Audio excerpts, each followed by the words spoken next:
Usually people go with the assumption that JavaScript doesn't have data types or it is untyped, but it is a wrong way of interpreting things.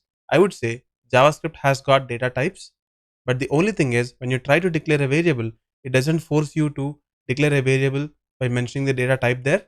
And what I mean by that is when you want to declare a variable like this, then you don't have to explicitly say that this is going to be an integer.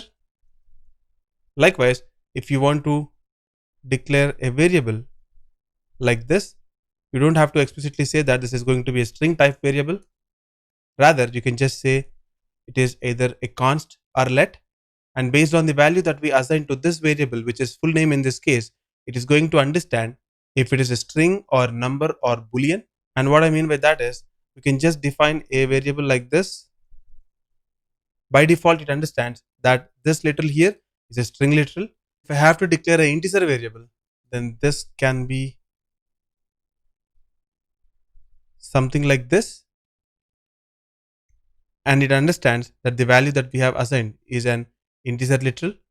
Let me also prove it in a moment. There is a keyword which is called typeof, and typeof is going to give you the data type of the variable. In this case, when I say type of age, it is saying number. That is because 30 is a number.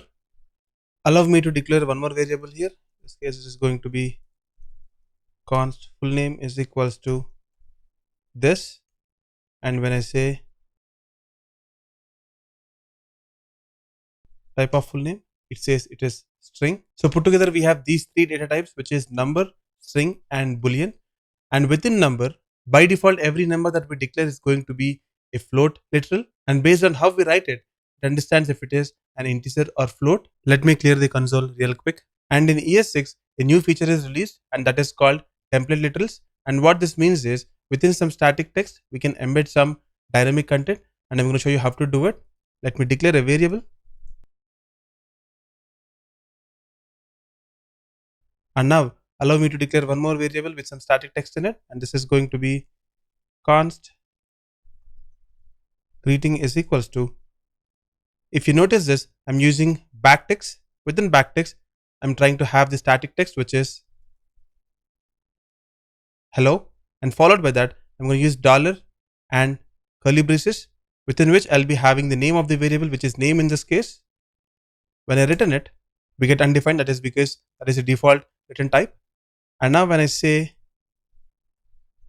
greeting, this is going to give me hello Teja. That is because dynamically we are getting the value of the variable name here, and this is happening because we are using two backticks here, and we are also using dollar and curly brace expression here. This is what template literal is all about, which is nothing but we can embed some dynamic content within static text. So apart from number, string and boolean, we have two other unique types, which are null and undefined. This null here means that a variable is declared, but it is declared with null value within it, which means that this variable will not be having anything. Whereas undefined is a variable is declared, but it is not assigned a value. That is the basic difference between null and undefined. You'll be coming across these two guys here very often when you try to write some JavaScript code. We'll have an entire episode dedicated to object types. That's all for this session, and see you.